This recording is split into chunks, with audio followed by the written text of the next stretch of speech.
Hello student, this is introduction part of exercise 6.2 chapter 6 lines and angles NCERT maths class 9.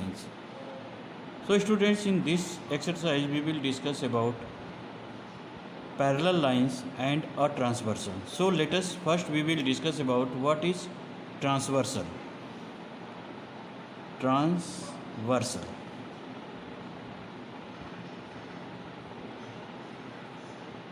Suppose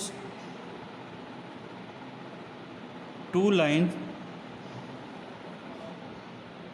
given है हमारे पास. Okay, this is two line, a line L and M, और एक another line इसको intersect करते हुए पास हो रही है. सपोज एल एम और ये एन है. सो दिस लाइन यानी line N is known as the transversal line. So we can write down the definition of transversal line. A line intersect a line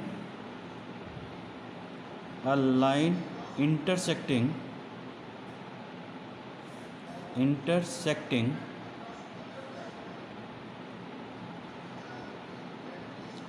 two or more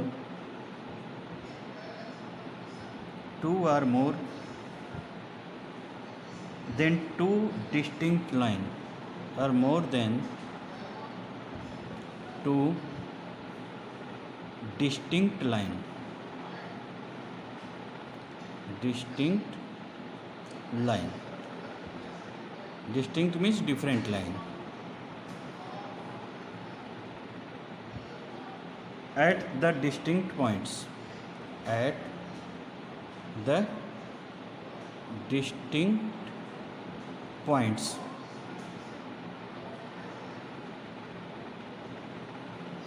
is called transversal.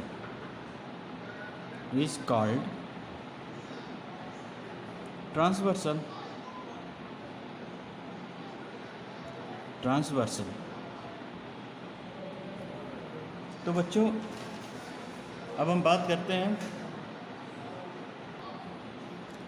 तो देखिए ये transversal line हमारे ये two lines को intersect कर रहा है. तो यहाँ पे जहाँ पे ये इंटरसेक्ट कर रहे हैं वहाँ पे एंगल फॉर्म कर रहे हैं.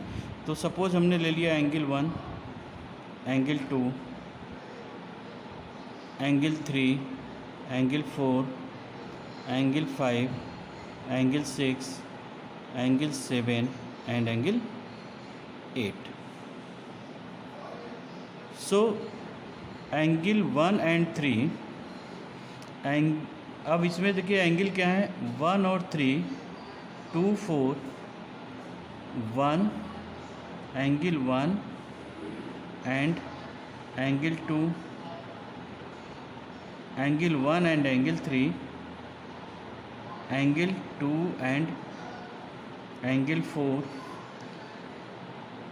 Angle 5 and angle 7, angle 6 and angle 8 क्या होंगे vertically opposite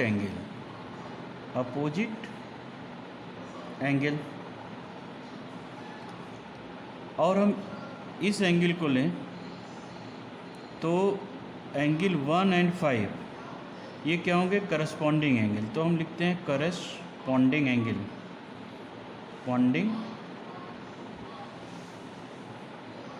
angles.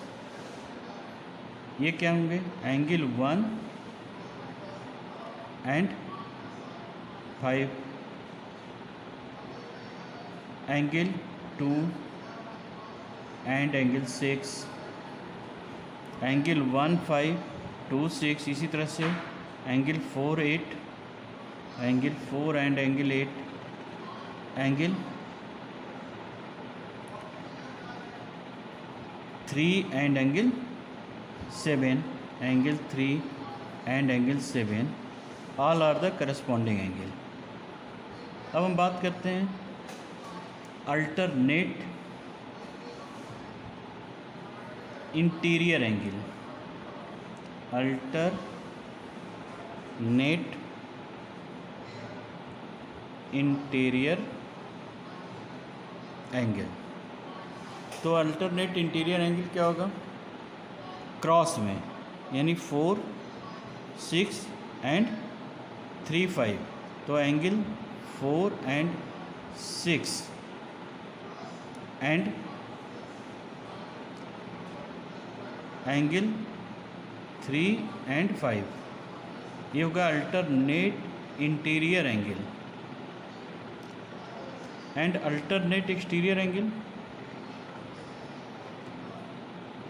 Alternate exterior angle, exterior angle. Now let us see in the diagram. ये एंगल 1 और एंगल 7 ये क्रॉस में है, और ये क्या है? Exterior of both line. So angle 1 and angle 7 are the exterior alternate exterior angle. Similarly, angle 2 and angle 8, angle 2 and angle 8 are also alternate exterior angle. Now next type of angle, co-interior angles. Co-interior angles, co means same side, interior means अंदर में। तो वो कौन से angle होंगे? इन two lines के between में जो एंगल फॉर्म कर रहे हैं और सेम साइड में। So that is called the co interior angle. Like angle 4 and 5, angle 4 and 5 हमारा क्या हो गया? एक्सटीरियर को इंटीरियर एंगल। एंड नेक्स्ट में क्या होगा? को इंटीरियर एंगल हमारा 3 एंड 6, एंगल 3 एंड एंगल 6, ये को इंटीरियर एंगल्स हो गए। तो बच्चों, तो देखिए ये अगर हम लेते हैं तो ये लाइन हमारी कहीं ना कहीं जा करके इंटरसेक्ट करगी। बट अगर टू लाइंस अगर हम इस तरह से ड्रॉ करें कि वो कभी भी एक दूसरे को इंटरसेक्ट न करें, so that is called the parallel lines. If the two lines never intersect each other, so that is called the both lines are parallel to each other. So students, now let us see the some terms are related to the parallel lines.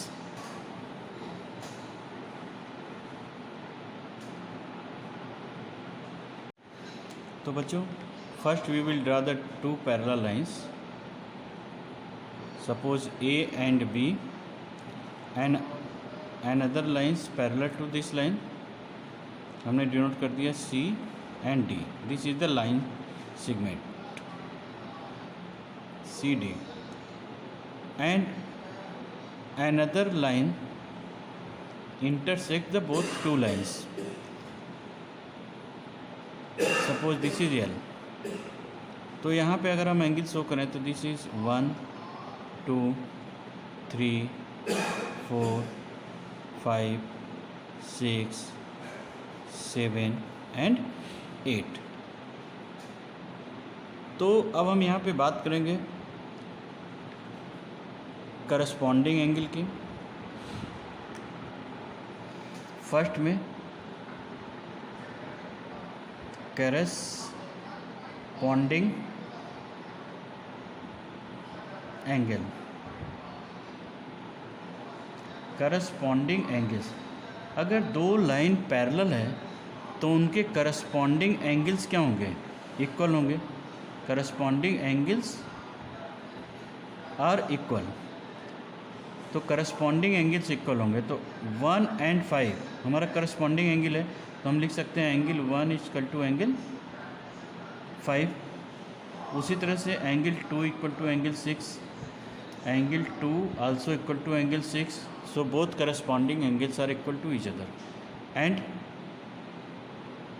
4 and 8, angle 4 also equal to angle 8, and angle 3 equal to angle 7. These are the corresponding angles, and all are equal to same. ये क्या होते हैं? Pair wise होते हैं। Corresponding angles क्या होंगे? Pair wise.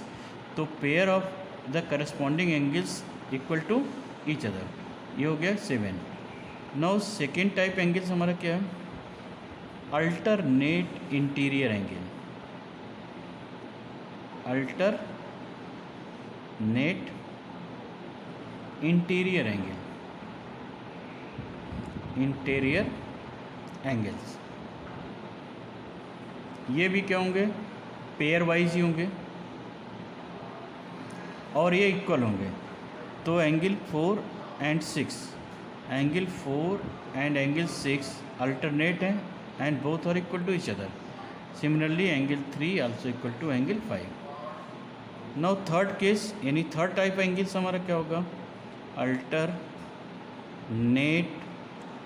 Exterior angle, exterior angle.